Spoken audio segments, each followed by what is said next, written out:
You know, when you talk about despair, you sound instantly intelligent. Sorry. Your camera's gone off, Guillermo. I know.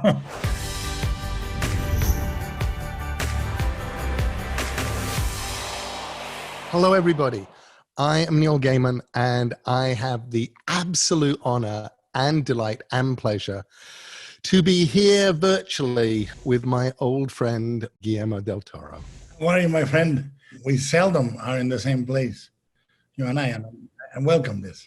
So we're here today to talk about some of our favorite films that inspire hope for us. And the reason we're doing it is because COVID-19 has shown us all how incredibly interconnected we are. And we're also here under the aegis of UNHCR, the United Nations Refugee Agency, because people fleeing war, having to leave their homes, having to leave their cities and go somewhere else, they are even more vulnerable than they have ever been before. And the refugees that I've met, they are people who inspire hope. And I thought it would be great just to talk about films that give us hope. What was the first film that gives you hope?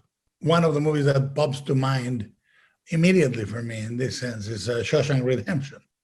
Mm-hmm. Because hope to be real, it needs to come from a place facing adversity. And we're talking about systemic adversity, which is prison. There's a great moment in which he plays a portion of an opera and the whole patio is liberated and the camera sweeps and swoons with this music and flies above the prison walls. And it's a moment of pure cinema. The beauty of that is that his hope is a type of hope that is rare and gorgeous and beautiful and inspiring, which is intimate. I tell you, those voices soared higher and farther than anybody in a great place dares to dream.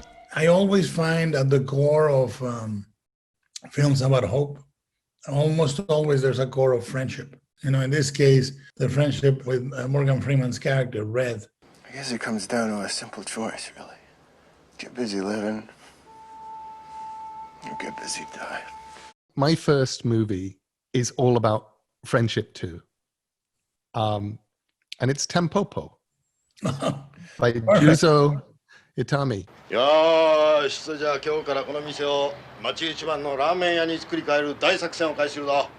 It's about making noodles. It's about how we as human beings relate to food, how we bond over food, how the action of eating together is something that makes us more than individuals on desert islands. Food is storytelling. When you come to my house, which you have, and you eat a dish, a Mexican dish that you have never tried, you understand a lot of my story already immediately. There is no more beautiful thing than to feed the other.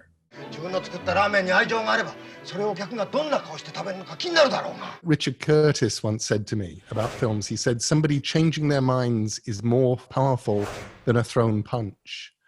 And what's wonderful about Itami's movie is there are all of these thrown punches in there, but every time somebody changes their mind about something, or somebody learns something, or somebody uses their brain, the film just comes to life and lights up like magic. The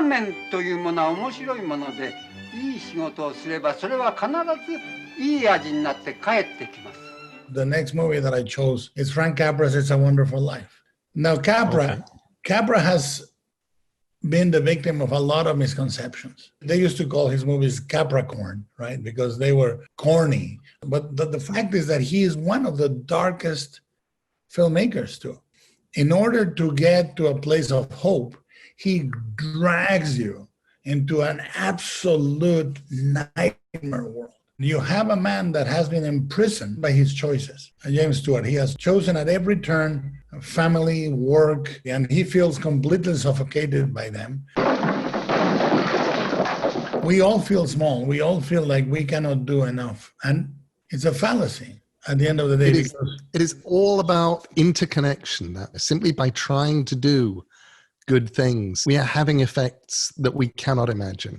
Each man's life touches so many other lives. The next film that I'd chosen, and it is a hopeful film, despite the fact it's also one of the darkest films I know, is Terry Gilliam's Brazil. Of course it is, yes. Jonathan Pryce, our hero, is in a 1984-like world, much like the one we're in, and has to rebel against the system. We did it! We broke right through the... We did it! Woo, woo, woo, woo, woo! And it's about holding to your dreams and not letting the forces that would break you. I saw that movie alone in a multiplex in Texas, and I couldn't believe what I was seeing. And it changed my life. And I thought, this embodies what I want to talk about. This absolutely horrible struggle that is being yourself. Every day, we struggle to exist. Well, I suppose we're all human.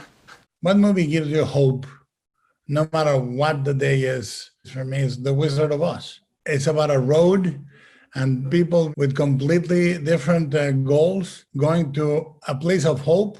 And then the hope says to them, I'm counterfeit. Pay no attention to that man behind the curtain. But guess what? The journey, that road, and each other, fulfill that every wish you had. The performances are so glorious. Yeah. And the production design is remarkable. And there's so much in it. It has what best fairy tales have, which is poignancy and beauty. You know, and I sing a lot. Mm-hmm. I sing a lot of Mexican songs, but one song that always gives me hope is Over the Rainbow. Somewhere over the rainbow. That movie and that song, to me, when I'm down, they lift me up. My final movie, it's Jean Cocteau's Belle et Bête, Beauty and the Beast. This magical fairy tale film. I look at how it was made and the circumstances in which it was made. Post-war in France, they have no money.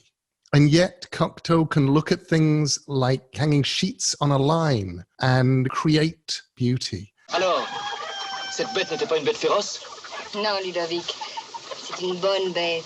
Cocteau's Beauty and the Beast shows that people working together can take incredibly limited resources and use them to create something bigger than themselves, something huge, and something that lasts. I would agree with you on Beauty and the Beast 100%. It's one of my top 3 movies of all times. De pareils prodiges sont-ils possibles? Nous en sommes la preuve. Guillermo, thank you so much for talking to me about movies of hope. And I think especially as we all face a pandemic together, it's so good to talk about these themes of hope, of inspiration, solidarity. While COVID-19 has affected us all, it's especially affected refugees. The UN's COVID-19 Solidarity Response Fund for the World Health Organization is working to protect the most vulnerable people in the world, including refugees. If you can help, just please make a donation at covid19responsefund.org and share your films of hope with the hashtag Films of Hope. Guillermo, talking to you is such a delight. I had a blast. Well, thank you, everyone. Thank you, Guillermo.